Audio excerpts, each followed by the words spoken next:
대한민국 준비된 역사. 안녕하십니까. 약속의 이름 최승걸입니다.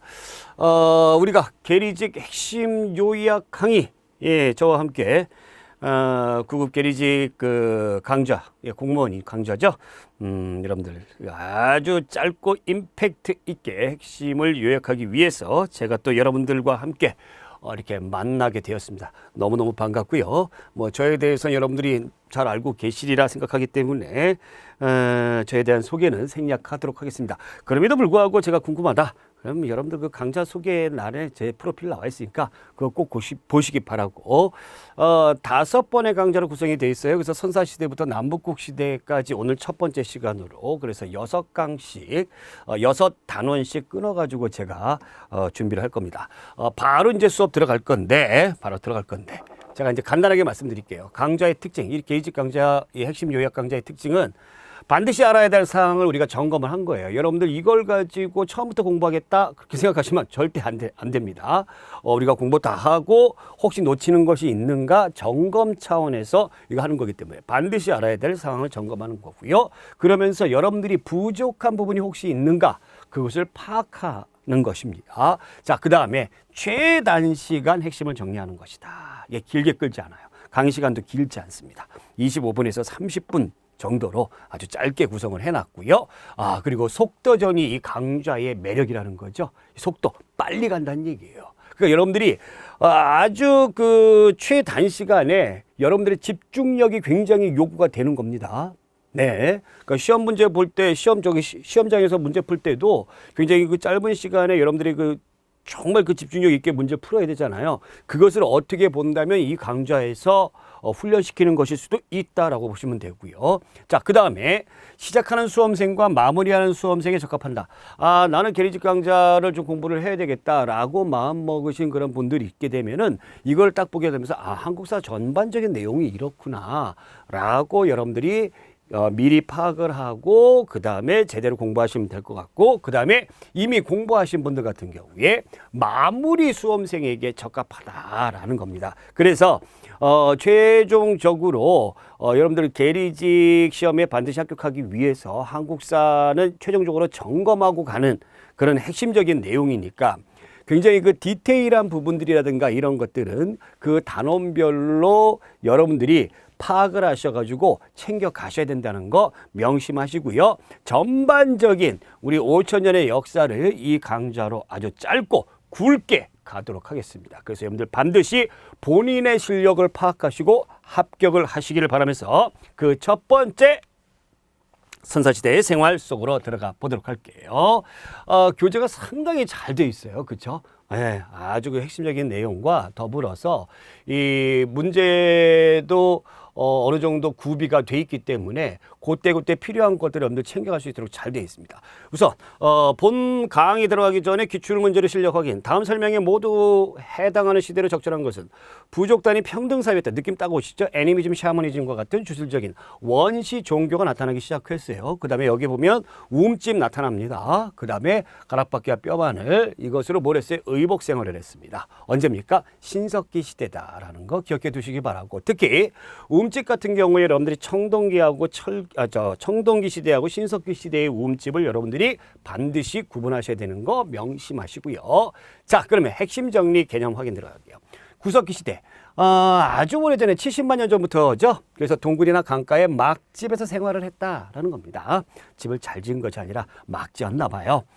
무리를 지어 이동 생활을 하죠. 그 다음에 사냥과 채집으로 식량 마련하고요. 이때도 역시 평등합니다. 또 중요한 거는 요 구석기 시대 이때는 빙하기였다라는 거 기억해 두시기 바래요.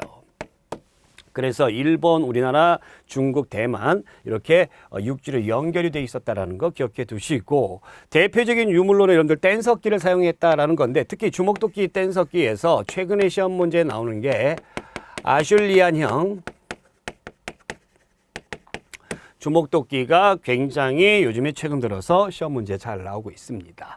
주먹도끼 하나로 여러 가지를 사용할 수 있는 복합적인 마치 맥가이버 칼과 같은 그런 주먹도끼가 나타나죠. 후기에 들어가게 되면 승배 찌르개, 뚜르개 등등이 나타난다라는 거 기억해 두시고, 자, 신석기 시대 1만 년 전부터 이제 신석기 시대가 됐습니다. 왜 신석기 시대가 됐느냐? 그것의 가장 중요한 특징은 바로 이것 때문에 있다라는 거죠.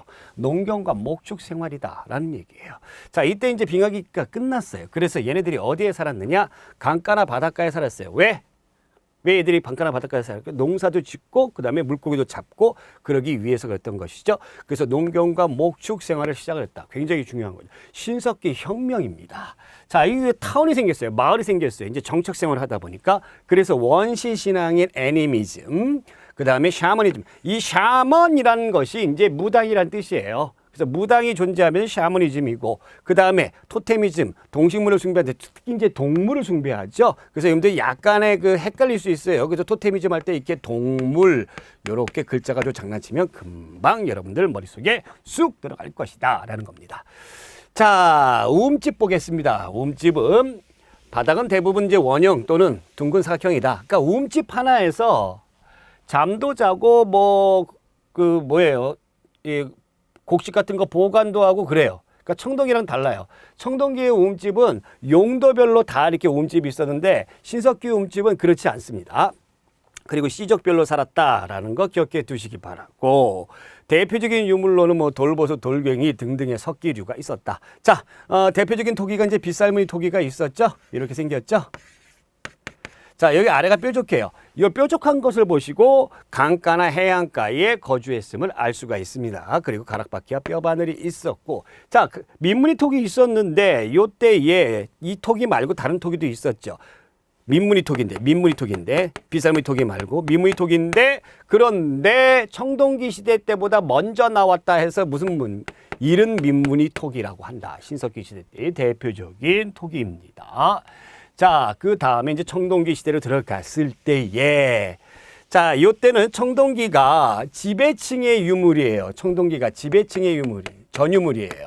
그러다 보니까 이거 가지고 지배층의 전이니까 피지배층이 있다는 얘기죠. 전쟁을 많이 하다 보니까. 그래서 사유재산 제도와 계급이 발생을 했다라는 겁니다. 여기 보시면 이제 전쟁을 많이 하다 보니까 방어를 위해서 목책이나 도랑 같은 걸로 마을 주변을 방어를 했다라는 얘기가 나오고 있고요. 자, 고인돌과 돌로 무덤, 이제 지배층을 잘 묻어줍니다. 근데 거석으로 묻어주는 큰 돌로 묻어준다라는 얘기입니다. 고인돌은 스타일이 두 가지가 있죠. 어떤 스타일이 있습니까? 북방식 고인돌과 남방식 고인돌이 있는데, 북방식 고인돌이 우리가 흔히 말하는 탁자형 고인돌이다라는 거. 자, 그 다음에 유물 및 유적으로는 피지배층들은 간석기하고 나무 같은 걸 사용했습니다. 대표적인 게 반달돌칼입니다. 추수형 도구죠. 그 다음에 민무늬 토기가 있고요. 특히 청동기 시대 때의 민무늬 토기는 여러분들 미송리식 토기를 꼭 기억해 주십사라는 거. 자, 그래서 부여의 송궁리에 돌롤 무덤이 있었고 등등 있습니다. 고령의 장길이 암각화 있는데, 이것이 청동기 시대 때의 유물로 여러분들이 그냥 정의를 내려버리지 마시고 선사시대 때의 유물로 생각을 하셔야 된다라는 겁니다. 자, 그러면 선사시대 때의 주요 유적지 쭉 나오는데, 여러분들 뭐 연천 전곡리 같은 경우 이제 주먹도끼, 아슐리안류 주먹도끼가 나왔던 것이고 다 동굴이에요. 동굴인데 신석기 시대 때의 유적지 이름만 한 가지만 기억해 주세요. 오신미지 암동 이렇게 해가지고 기억해 주세요. 약간 암기팁이에요. 오산리, 신석기, 미송리, 지탄리, 암사동, 동삼동 이렇게 생각하시면 됩니다. 자, 그리고 울주 방구대, 경북 울주 방구대는 역시 선사시대 때의 그들의 뭐 고래도 잡아먹고 싶고 뭐 이런 것들, 그들의 그 어떤 경제 생활의 염원, 바위에다가 암각화를 했죠. 조각을 했죠. 뭐 그래서 고래도 그리고 뭐 이렇게 이런 거 했다는 얘기고. 자, 그렇다면 이 단원에 대해서 우리가 한 줄 문제로 마무리 한번 해보겠습니다. 청동기 시대의 사람들은 특정 동물을 자기 부족의 기원과 연결시켜 숭배했습니다. 맞습니까? 특정 동물을 자기 부족의 기원과 연결, 이 문제가 약간의 있는데 청동기 시대의 사람들도요, 여러분들 토테미즘이 있습니다. 그러나 여기에서 이제 요거를 사실 이렇게 공무원 시험에 나오면 그러면은 나오지도 않겠지만 우리가 언제부터 시작했다라고 의미를 받아들여? 신석기 시대. 그죠? 신석기 시대. 그래서 요거 X로 보시고 청동기 시대에는 어디나 돌롤무덤을 만들어 시체를 배정했습니까? 돌롤무덤 말고 또 뭐 고인돌. 그래서 고인돌 이렇게 해주시면 될 것이다 라는 겁니다. 자, 그 다음 단어로 넘어갈게요. 고조선과 연맹왕국. 기출문제로 실력 확인해 볼게요. 가나 사실로 알 수 있는 나라의 풍속에 대한 설명으로 가장 적절한 것은 가. 국왕이 죽으면 옷값을 사용하여 장례를 치렀다. 이 옷값 상당히 중요합니다. 최근 들어서 이게 옷값에 대해서 좀 많이 나오고 있어요. 성책을 둥글게 만들었으며 그 모양이 마치 감옥과 비슷하였다. 자, 이 나라 어딜까요? 부여입니다. 옷값은 말이에요. 이 왕이라든가 이런 사람들이 죽었을 때에 옥으로 만든 그 어떤 그 장례 옷이에요. 근데 이 부여가 굉장히 옛날에 최근 들어서 밝혀졌는데 이 굉장히 강하고 그 아주 훌륭한 나라였나 봐요. 중국의 제후국들 가운데서 이 부여의 왕이 죽었을 때 옷값을 바치는 나라도 있었습니다. 어쨌든 그건 부여다. 머리폭이 좁으면 남녀 모두 몸에 문신을 하였다. 이거 사만이죠. 머리폭이 좁다라는 것은 이렇게 머리를 여자들 같은 경우 머리를 눌러가지고 납작하게 하는 편두 풍습이 있었죠. 전쟁을 할 경우에 소를 잡아 그 발굽을 살펴 기능을 삼쳤다. 우제전복이라고 합니다. 우제전복. 자, 10월에 나라 동쪽의 수열에서 수신을 모셔다 제사를 지냈다. 고구려죠. 그래서 이 동굴이 어디예요? 국동대혈이라고 그러죠. 네, 시조신 동명성왕을 모시는 국동대열. 옹기솥에 쌀을 담아서 목각 주변에 한편 매달아두는 매장 풍습이 있었다. 자, 이것이 어디입니까? 가족 공동묘가 있는 옥저의 풍습이다라는 거예요. 그래서 이 문제의 정답은 여기 딱 적혀져 있네요. 네, 2번이다. 자, 그 다음에 고조선에 대해서 이제 본격적으로 들어가 보겠습니다. 핵심적인 내용.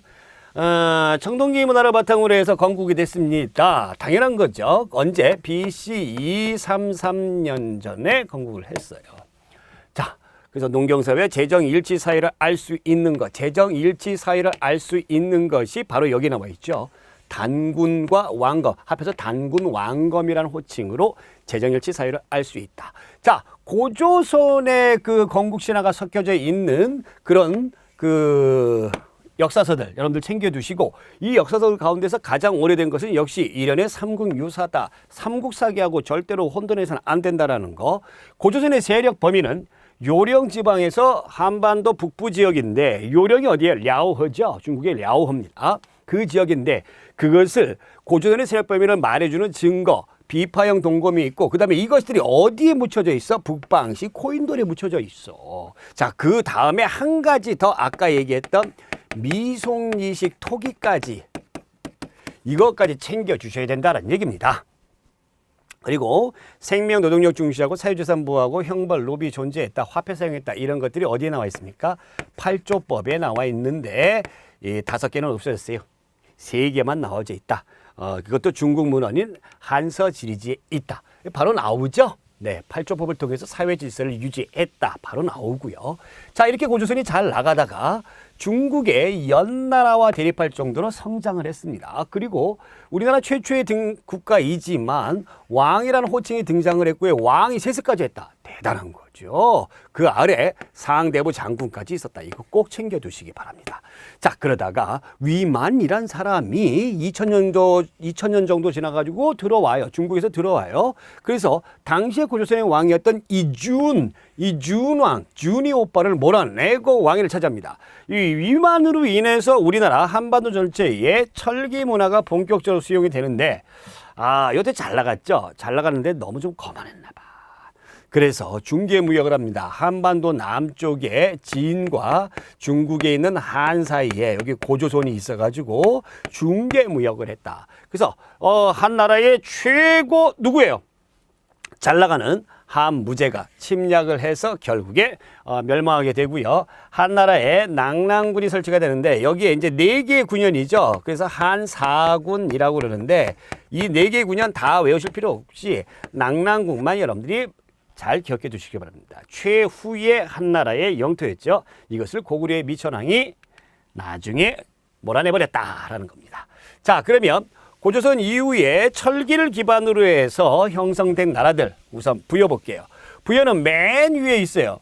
맨 위에 있다 보니까 이쪽은 뭐 기후도 안 좋고 여러분들 그 농사가 잘 안 돼요. 기후도 안 좋고 벌판이야. 그래서 얘네들은 목축을 많이 한다. 그래서 반농 반목이다. 그래서 이 목축과 깊은 그런 것들이 나타납니다. 마가, 우가, 저가 관리의 이름들이죠. 얘네들이 사출도를 다스렸다라는 거고요. 오부조 연맹체고 그 다음에 목축과 관련되니까 이쪽에 이런 말조, 모피 이런 것들 하고 그 다음에 유목민족의 특징이에요. 이거는 순장의 풍습이 있었습니다. 그리고 형사취수제, 형이 죽을 때에 형수를 동생이 취하는 거. 그 다음에 우제전법, 소저.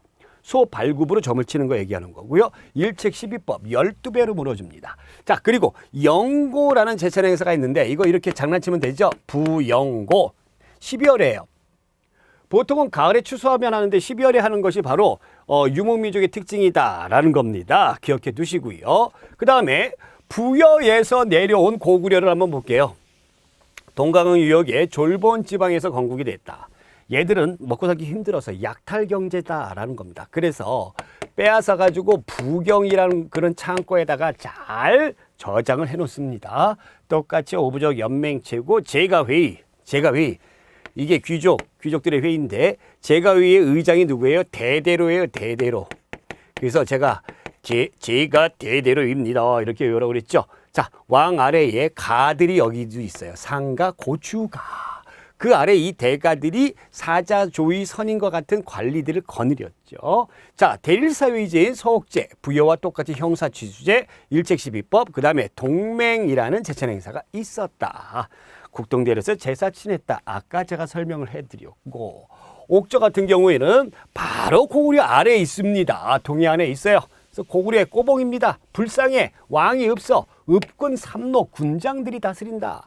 맨날 해산물 풍부하지만 고구려에 바친다라는 얘기입니다. 그래서 민며느리 이제 여자애들을 미리 아주 어릴 때 며느리로 삼아서 데려오는 거야. 차, 그리고 가족 공동 무덤. 우리 고구려 애들한테 너무 시달려 죽어서라도 우리 가족끼리 같이 있자. 아, 짠한 풍습이 옥쪽에서 나타났습니다.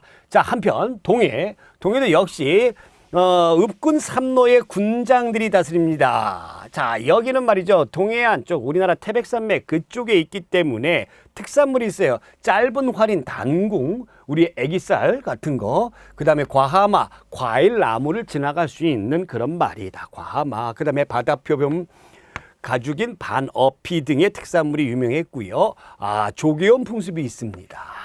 다른 부족하고 결혼하는 조개원 풍습이 있고, 그 다음에 다른 부족의 땅을 침범했을 때의 곡식이나 가축으로 물어주는 책화의 풍습, 그리고 동해의 제천 행사는 무천이 있었다라는 얘기입니다.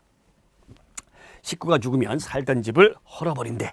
왜 그랬을까? 재수가 없어서 그랬을까? 자, 그 다음에 남쪽에 있는 마한, 진안, 변한 사만이죠. 연맹체 국가. 자, 이 가운데서 마한이 전체를 주도를 했는데 특히 어디가 마한 가운데서도 목지국이 리더격이었다라는 겁니다.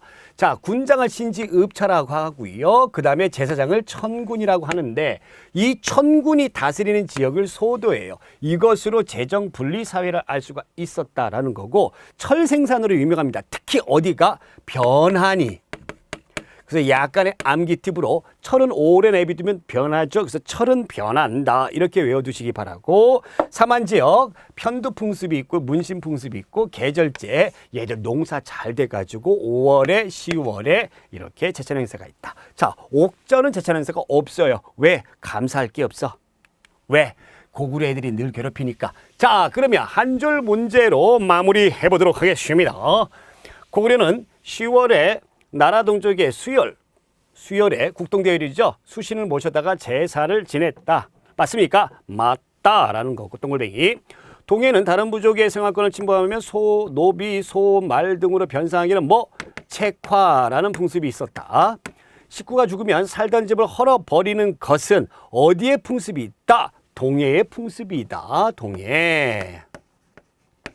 옥조는 왕 아래 상가고추가 등의 대가들이 있었으며 각자 자체적으로 관리를 두었다. 상가고추가 등의, 이건 어디예요? 고구려죠? 그래서 틀렸다. X 됐습니다. 자, 그 다음에 삼국시대로 넘어가 봅니다. 삼국시대의 주요 왕들의 업적. 가와 나 사건 사이에 발생한 일로 옳은 것을. 이런 문제 우리 참 많이 접했어요. 왕 41년 10월에 백제왕 군사 3만 명을 거느리고 평양성을 공격했다. 왕은 군대를 내어 막다가 화살에 맞아 죽었다. 굉장히 비운의 왕이죠. 원한에 사무쳤어요. 고국 원왕이에요. 고국 원왕. 고국 원왕의 아버지가 미천왕이잖아요. 이 미천왕이 뭐를 쫓아냈습니까? 낙랑군을 축출하는 왕이죠. 고국 원왕이에요. 즉위년 7월에 남쪽으로 백제를 정벌하여 열성을 10여 개의 성을 함락시켰다. 10월에는 관미성을 쳐서 함락시켜. 누굽니까? 광개토 대왕이죠. 네, 광개토 대왕입니다. 그러면 고국 원왕과 광개토 대왕 사이에 있는 왕은 누구예요? 소수림왕이에요. 그죠? 소수림왕이에요. 광개토 대왕의 큰아버지이자 고국 원왕의 아들이죠. 국내성에서 평양으로 수도를 옮겼다. 이건 누굽니까? 장수왕이죠.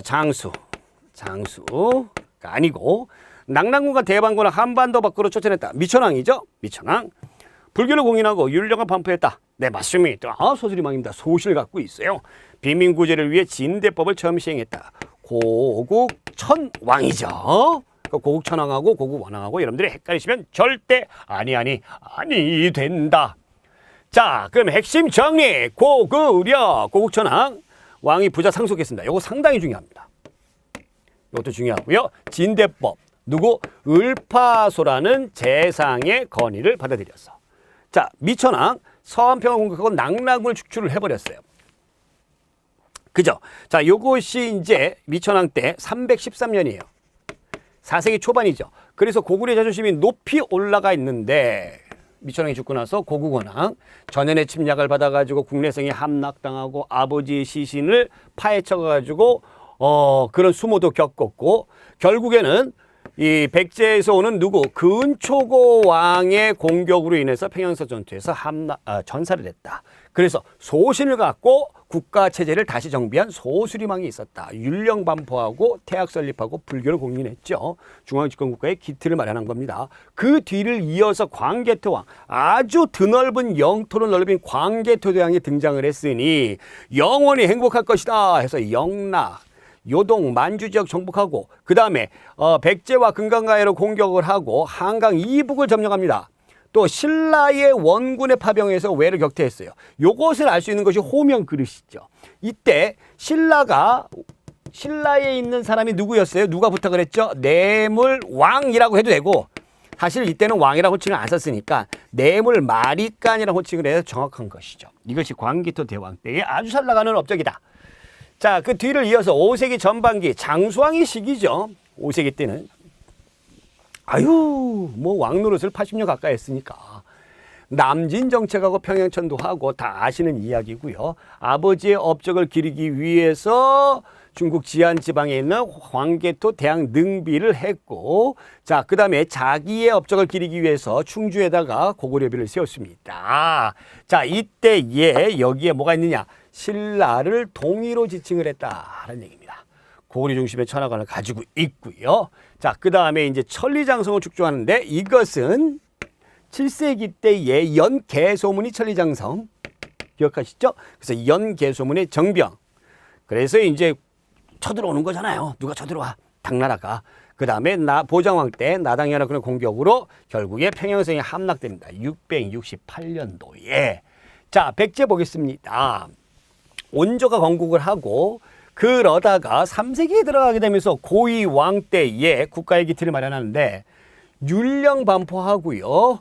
그 다음에 관복제. 이게 뭐예요? 공무원도 옷의 색깔을 딱 입는다라는 거 기억해 두시기 바라고. 자, 근초고 왕 때 4세기 때죠. 만을 정복하고 해외 진출, 요서, 산둥, 규슈. 그리고 또 한 가지 챙겨줘야 되는 것이 바로 왕이 부자 상속이다라는 거 잘 기억해 두시기 바랍니다. 그리고 불교를 받아들인 사람이 불교가 침투했다. 침류왕 때고 그 뒤를 이어서 여러분들 그 장수왕이 밀고 내려와서 백제의 중흥기 시대를 열었던 문영왕이 있습니다. 22개 담로 설치했다. 그리고 중국, 남조, 양나라와 교류를 하고 일본하고도 교류를 했어요. 이것을 알 수 있는 유적이 바로 문영왕릉이다라는 얘기입니다. 문영왕릉이 아주 보존이 잘 돼 있죠. 왜? 벽돌로 되어 있기 때문에 벽돌 무덤이다. 벽돌 무덤이다라는 건 중국의 영향을 받았다라는 거예요. 그럼 문영왕의 뒤를 이어서 성왕 때는 보다 더 백제의 중흥을 꾀하기 위해서 사비로 천도를 했습니다. 국호를 남부여로 변경을 하고 대단한 왕이죠. 22부 정비했고요. 그 다음에 불교 진흥하고 나제 동맹이 깨져버렸어요. 왜? 신라 진흥왕의 배신으로 인해서. 그래서 화딱지가 나가지고 쳐들어가다가 오늘날의 옥청지방 관산선 전투에서 전사하게 되더라. 그 뒤를 이어서 무왕 때, 자, 무왕 때 삼국유사에 나오는 서동설화의 주인공이죠. 자, 익산 미륵사를 창건했는데 중요한 거는 최근에 나왔던 그 시험 문제, 익산에 있는 미륵사지 석탑을 보수하는 과정에서 그 안에 사리를 보관한 금동 그 꽉이 발견이 됐어요. 보관함이. 근데 보관함이 발견이 되면서 거기 기록을 보니까 이 선화공주, 신라의 선화공주하고 무왕이 옛날에 서동이라고 불렀잖아요. 아름다운 러브 이야기, 이 서동요 일화가, 즉 무왕의 왕비가 선화공주가 아니었구나. 신라의 전통적인 귀족 가문인 사택적덕의 딸이었다라는 것이 나와져 있어요. 그래서 학계가 굉장히 이 부분을 어떻게 해석할 것인가 최근 들어서 혼란에 빠져 있다. 그리고 백제의 비운의 마지막 왕인 의자왕 처음에 잘 나갔습니다만 백제가 멸망되었다. 자, 그 다음에 신라 보겠습니다. 박혁거세가 세웠죠. 나라를 세우다가 별 볼 일 없었어요. 쭉 김씨, 석씨, 박씨 돌아가면서 왕로를 딱 했는데 내물왕 때에 김씨로 왕이 세습하면서 마리까지를 호칭이 생겼어요.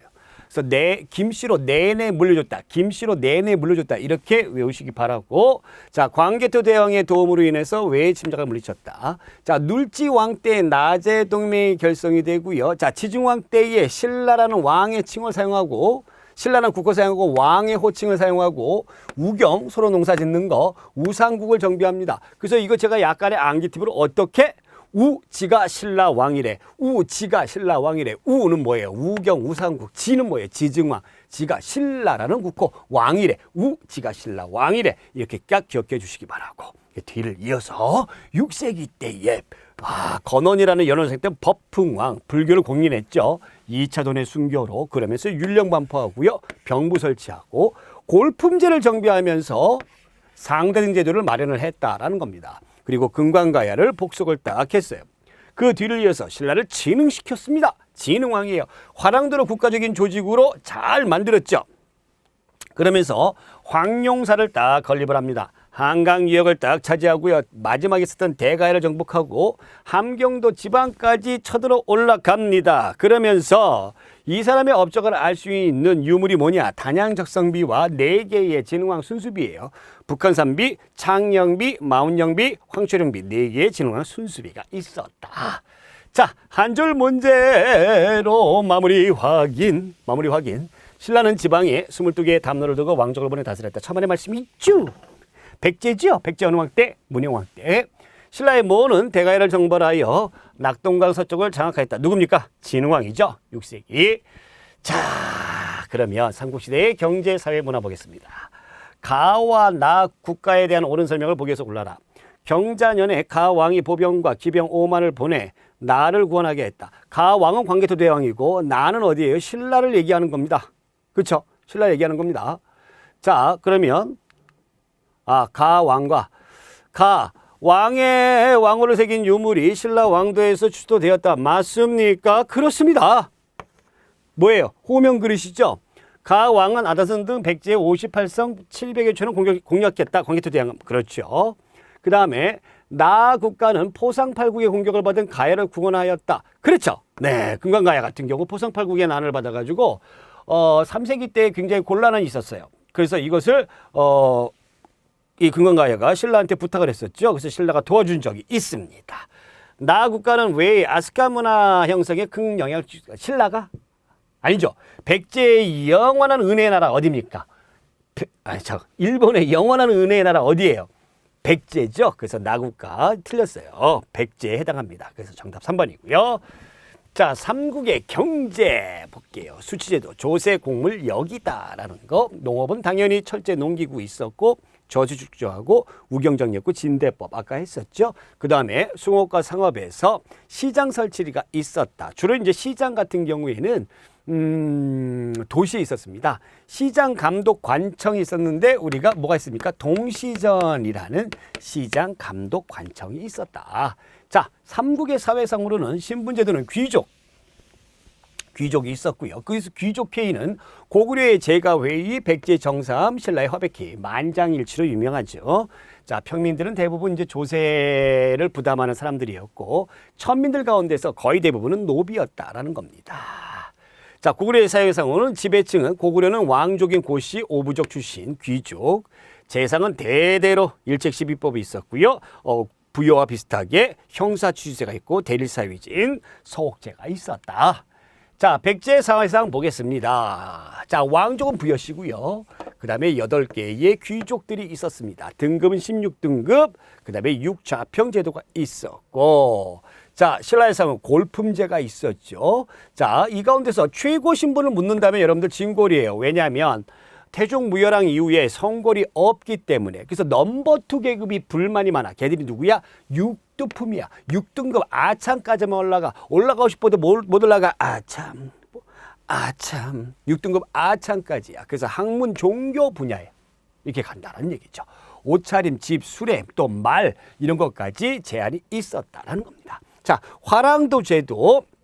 화랑들은 보통 이제 귀족자들이 가고요. 낭도가 있었고 계층 간의 대립과 갈등을 조절 완화시켰다라는 겁니다. 그래서 이 화랑도의 교장 선생님이 누구였어요? 스님이었습니다. 원광법사 세속 5개가 있었다.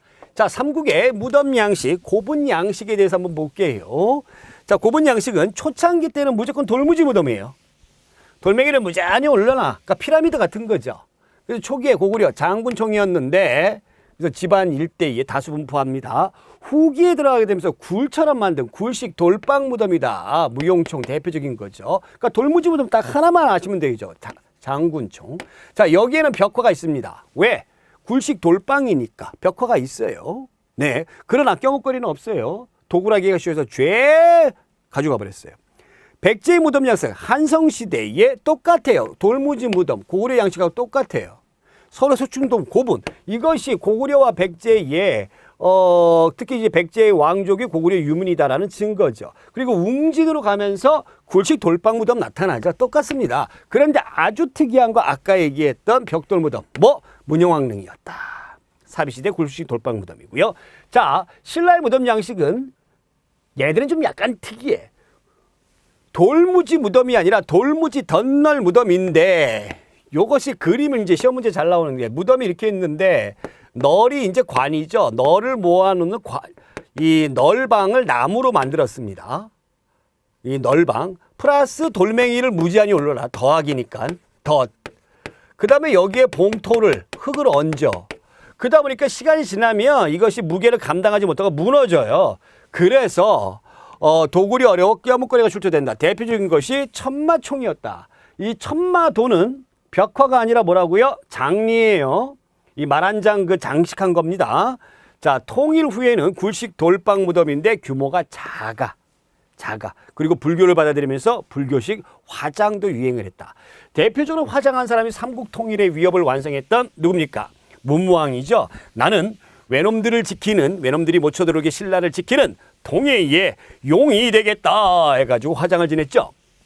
자, 삼국의 국제 교류, 고구려는 북방 민족하고 서양 나라들하고도 교류를 했고요. 그래서 우즈베키스탄이라든가 이런 서역 국가들하고도 교류를 했다라는 증거가 나와져 있고, 백제 같은 경우도 중국 가야 외를 영경하는 해상무역의 주도권을 잡았습니다. 해상무역이 아주 끝내줬죠.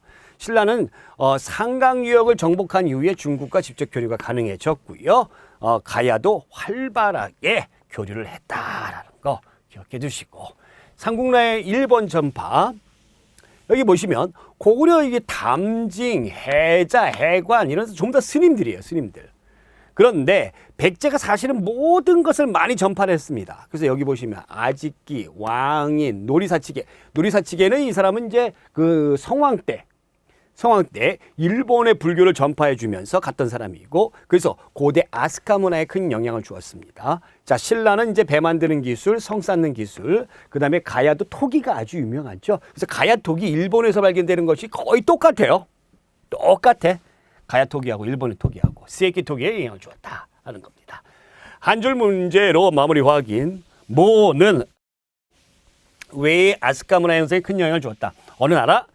백제죠. 굴식 돌방 무덤은 돌로 널방을 짜고 그 위에 흙으로 덮은 봉분을 만든 무덤이다. 그렇습니까? 당근이지요. 그래서 동글뱅이. 자, 그러면 남북국 시대. 우리가 이제 남쪽에는 신라가 있고 북쪽에는 백제가 있습니다. 남북국 시대의 정치, 경제, 사회 보겠습니다. 기출문제. 기역 니은에 대한 설명으로 옳지 않은 것은 통일신라에서는 신문왕 때 뭐를 설립하여 국가에 필요한 학문과 기술을 교육했다. 비로소 학교가 생겼죠. 그게 바로 뭐예요? 국학이라고 했습니다. 원성왕 때는 이거 귀족들의 원성을 많이 샀어요. 이거 하자고 하니까. 독서 상품과죠. 그죠? 자, 그러면 기역, 박사와 조교를 두어 예기와 문서 등을 가르쳤다. 학교니까. 자, 니은, 골품제 때문에 기능을 제대로 발휘하지 못하였다. 그렇죠. 진골들이 반대합니다.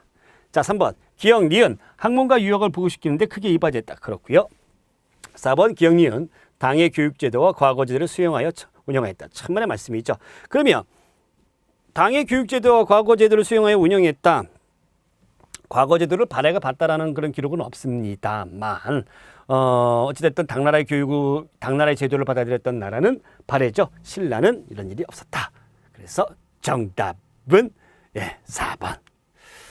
자, 핵심 정리 보겠습니다. 남북국 시대에 특히 통일신라 시대 때의 주요 왕들이 없죠. 무열왕, 최초의 진골 출신 왕이었다라는 거고요. 시중의 권한을 강화했다. 그리고 백제를 멸망시켰죠. 그 다음에 삼국 통일의 위협을 완성했던 사람은 바로 문무왕이고 삼국 통일을 완수했다라는 거고, 신문왕 때에 전제 왕권을 강화하기 위해서 무제한의 노력을 합니다. 이 김음돌이 바로 난을 일으켰는데 이게 신문왕의 장인어른이죠. 그래서 구주 오소경 행정제도 정비하고 군사조직 구서당 10정이었다. 중앙군, 그 다음에 지방군이었고, 관료전을 지급하고 노급을 폐지하고 국가를 설치하는데, 관료전하고 노급의 차이를 여러분들이 알으셔야 돼요. 관료전은 수조권만 주는 겁니다. 노급은 뭘 주는 거예요? 수조권하고 노동력 징발권을 주는 거예요. 그래서 이 노급을 폐지했다는 것은 귀족들의 세력을 억압하기 위해서 이렇게 했던 것이죠. 자, 성덕왕 때 통일신라에게 왕권이 최고 정점으로 올라가는데 백성들에게 소유권을 주는 정전을 주었다라는 거고, 경덕왕 때 왕권이 이제 하락하면서 노급이 부활합니다. 그죠? 그리고 원성왕 때에 독서 상품화 해가지고 진골들의 원성을 엄청나게 샀다. 자, 발해의 주요 왕들, 무문선이죠. 무문선. 무왕. 대조용 다음에 무왕. 전쟁 많이 하죠. 당나라 산둥지방 먼저 공격하고 장문여와 같이. 그죠? 그러면서 거의 무왕 때의 고구려 영토 비슷하게 차지하게 될 겁니다. 문왕 때, 문입니다. 문. 문화, 문물 이런 것들. 당나라 지난번엔 미안했어 친구야 이렇게 하는 거예요. 그 수도를 상경으로 옮겼고, 신라와 당과 신라와 친서관계 수립하면서 신라로 가는 길, 신라도라는 것을 또 만들고요. 대응이라는 연어 사용했다. 자, 선왕 때는 전성기예요. 전성기 건응이라는 연어를 사용하고, 그 다음에 오경 12부 62주입니다. 이게 발해의 행정제도예요. 자, 그리고 대부분의 말갈족을 이때에 복속을 하게 되고요. 전성기를 누리면서 당나라로부터 바다 동쪽에 융성한 나라다 해서 해동성국이라고 불리웠다. 자, 그 다음에 남북국 시대의 통치체제 보겠습니다.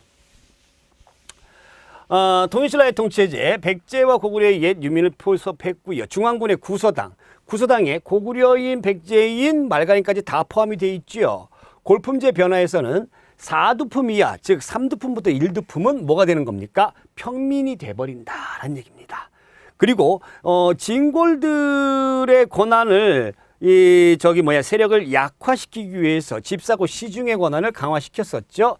그 다음에 감찰하는 기구인 사정부를 두었다라는 겁니다. 자, 행정제도는 구주 오소경이었고, 그 다음에 귀족들을, 지방에 있는 세력가들을 견제하기 위해서 상수리제도를 두었다. 특수행정구역 향부곡이 있었고요. 군사제도는 구서당 10정인데 특히 각 주에 일개 정을 두었는데, 이 국경선 부근에 있는 한주라는 그 지방은 굉장히 넓어요. 국경 부근에 있고. 그래서 그 주에만 2개의 정을 배치했다. 자, 발해의 통치 제재 보면 왕족은 대씨, 고씨는 귀족이었다. 거의 대부분이 이제 고구려계가 지배층이고 피지배층은 이제 말갈이었고요. 중앙관제에서 삼성육부제인데 당나라 거 받아들여가지고 최고 기구가 이제 정당성이었다라는 거 기억해 두시기 바랍니다. 중용제라는 감찰 기구가 있었고 국립대학 주재감이 있었다. 지방은 아까 제가 말씀드렸듯이 5경 15부 62주인데 말단 촌락은 똑같아요. 신라가 똑같아. 토착 세력에 관리를 했다. 군사제도 중앙군이 있었고 10이라는 지방군 요충지에 별도로 부대가 있었다 였습니다. 자, 남북시대의 경제 보게 되면은 토지제도 아까 제가 관료전하고 녹음을 했었죠. 정전도 했었죠. 패스. 조세제도는 생산량의 10분의 1을 거둬들였고 조세 곡물역 다 알고 계시고 그 다음에 챙겨주셔야 되는 게 민정문서예요. 통일신라의 민정문서인데 이건 어디에서 발견됩니까? 청주지방 그래서 서원경이라고 부르죠. 거기를 서원경에서 발견됩니다. 서원경 건데 이게 일본에서 발견되는 거죠. 일본에서.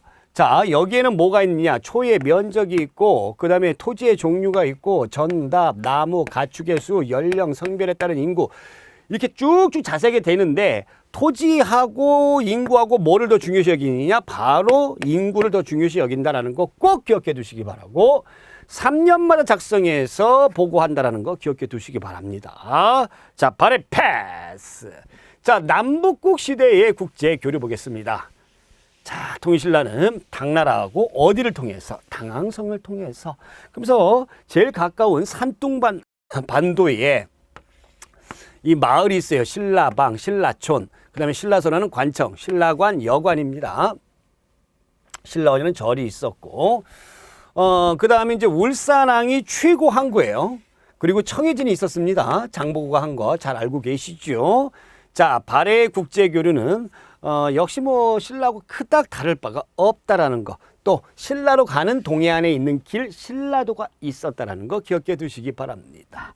발해 고구려 계승이식. 우리는 고구려를 이어받았다. 뭐를 보면서 일본에 보낸 국서에 고려 또는 고려 국왕이라고 명칭을 했다라는 거. 그리고 고구려의 문화를 이어받았던 온돌장치, 그 다음에 모조림 천장구조. 모조림 천장구조 잘 알아두세요. 이 천장에 이 네모난데 그거 이 모서리를 줄이는 겁니다. 이게 고구려 거예요. 이런 것들이 있었고, 그 다음에 정해공주묘가 바로 무엇이었다? 굴식 돌박 무덤이었다라는 거 기억해 두시기 바랍니다. 자, 한 줄 문제로 마무리해 봅시다. 민정문서를 보면은 나무와 가축도 국가의 수치 대상에 있었음을 알 수 있다. 그렇다. 통일신라의 신문항은 뭐를 설립하여 국가 운영에 필요한 학문과 기술을 교육했다. 국학이었죠. 그래서 국학에서 육두품들을 전문적으로 양성을 한 겁니다. 자, 그러면 삼국 남북국 시대의 학문과 종교 보겠습니다. 기출문제로 실력 확인. 다음 제시와 관련있는 신라 승려에 대한 설명으로 옳지 않은 것은 진골귀족이고요. 중국에 유학을 했고 양산 통도사, 황룡사, 구축, 목탑, 선덕여왕에 건의를 해가지고 이거 누굽니까? 자장율사입니다. 자장. 짜장면이 생각나네요. 자, 1번 볼게요. 해동 화엄정을 창설하고 이건 누구예요? 의상이죠. 대국통이 되어 승정기구를 정비하고 불교 교단을 총괄했다. 이건 맞는 얘기고 당나라 승려 현장의 제자가 되어 유식학 발전에 기여하였다. 원칙이라는 스님입니다. 원칙. 많은 저술을 통해 불교계의 사상적 대립을 극복하고자 하였다. 원효대사죠. 그래서 정답은 2번. 자, 핵심 정리, 개념 확인 볼게요. 고구려는 교육, 중앙에 태학, 지방에 경당이 있었죠. 역사는 신집 5권이 있는데 이게 원래 유기 100권을 이문준이 간출인 거예요. 백제는 오경박사, 의박사, 역학박, 박사 제도가 있었다는 얘기입니다. 그리고 역사는 근초고왕 때 공의 서기가 있었고, 자, 신라는 임신서기 속에서 청소년들이 우리 농땡이 치지 말고 열심히 공부하자. 그 본인들의 다짐을 새긴 거죠. 역사서는 진흥왕 때 거칠부에 국사가 있었다. 자, 통일신라 시대 때 들어오면서 본격적인 학교가 나타나죠. 신문왕 때 국학이 있었고 독서산품과 자, 대표적인 유학자로는 김대문의 화랑세기, 강수의 외교문서. 이 사람은 가야 출신이죠. 그 다음에 원효의 아들인 설총이 이두를 정리를 했고요. 최치원 아주 유명한 사람입니다. 당나라의 과거 시험인 빈곤과 외국인들에게 보는 시험이죠. 여기에 급제를 했고 그래서 진성여왕에게 10가지 개혁안을 바칩니다. 자, 발에는 주자감을 설치했습니다. 당나라 유학생 파견하면서 역시 빈곤가의 신라 유학생과 경쟁을 했죠. 그래서 쟁장 사건이 발생을 해요.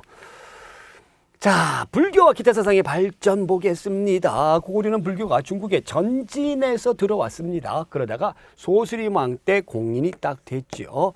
도교는 아주 신비스러운 거, 사신도 뭐 현무도라든가 주작도라든가 이런 것이 굴식 돌방 무덤에서 발견이 되었다. 백제는 불교가 중국의 동진에서 전래가 됐고요. 침유왕 때 공인됐죠. 그래서 불교가 침투했다 이렇게 생각하라고 그랬고, 도교 보겠습니다. 아주 신비스러워요. 그래서 자연과 깊은 관련이 있어요. 그래서 산수문이 벽돌 있고 금동대학로에 이렇게 자연을 묘사한 거라든가 신선들이 악기를 연주한다든가 이런 것들이 도교를 반영하는 것이다. 신라의 불교는 고구려에서 전래가 됐습니다. 버풍왕 때 2차 돈의 순교를 계기로 공인이 됐고, 자, 왕권과 밀착하면서 즉 불교가 왕권을 뒷받침해주는, 강화시켜주는 구실을 했다. 왕즉불 사상, 불교식 왕명을 사용했고요. 원광의 세속 5개가 있었고, 아까 나왔던 자장율사가 있습니다. 선덕여왕에게 황룡사 구축 목탑을 지을 것을 건의를 했죠. 그러니까 이런 모습들이 불교는 무슨 불교다? 호국 불교다라는 겁니다. 자, 통일신라의 불교 대표적인 승려 보겠습니다. 원효대세 사상, 마음이 중요합니다. 일심사상, 화파는 화쟁사상. 그래서 불교 대중화에 기여를 했다. 정토종 이런 것들이 나왔죠. 의상은 당나라 유학을 갔다 왔어요. 그래서 중국으로부터 화엄종을 가지고 옵니다. 그리고 해초는 산 넘고 물 건너 이 수풀을 해초서 어디까지 갔다 온 거죠? 천축국, 인도까지 갔다 온 기행문이 전해주고 있죠. 그러나 우리나라에 없어요. 어디 있어요? 프랑스에 있다. 자, 불교는 참선을 강조하는 신라 하대 때에 선종불교가 발달하게 됩니다. 그래서 신라 말에 지방 세력인 호족의 후원을 받았다라는 거고, 그래서 선종구산이 유행을 했고요. 스님의 사리를 모셔놓은 승탑이 유행합니다. 이것이 팔각 원당형이에요. 형식이. 자, 발해도 역시 고구려를 이어받아서 불교가 발전하였다 였습니다. 대표적인 문화재로는 황룡사 구축 목탑, 경주 분홍사, 모전석탑. 이거 주의해야 되는 게 모전석탑, 벽돌 양식이지 벽돌이 아닙니다. 아시겠죠? 자, 통일신라 시대 때의 불국사, 석굴암 불국사, 삼층석탑, 다보탑 등등이 있고, 가문사지 삼층석, 발음하기도 힘들어. 가문사지 삼층석탑. 아버지의 그 은혜에 감사한다. 삼국 통일을 했던 아버지 은혜에 감사한다 해가지고 신문왕이 문무왕을 위해서 지은 절이 있죠. 진전사지 삼층석탑이 있고, 신라 말기 때에 발에는 영광탑이 있고 전탑이래요. 그러니까 중국 영향을 받은 거죠. 벽돌이니까 발에 석등 등이 있다. 한 줄 문제로 마무리 확인해 볼게요. 모는 여러 불교 경전의 사상을 하나의 원리로 회통하려고 하였다. 그러니까 화합하려는 거죠. 그래서 원효입니다. 원효. 독서상품가는 골품제의 한계를 완화시키는 역할을 하였다. 실패했잖아요. 실패. 그래서 X 하지도 못했죠. 그래서 틀렸다라는 겁니다. 자, 이렇게 해서 우리가 첫 번째 핵심 고대예, 선사시대부터 고대예 내용까지 알아봤습니다. 이렇게 짧고 굵게, 다음 시간에 더 짧고 굵게 초스피드로 가도록 하니까 여러분들 다음 시간에도 저의 강의와 함께 여러분들의 실력을 점검해 보시기 바랍니다. 대한민국 역사 그대들을 믿노라. 오늘 여기까지 고맙습니다.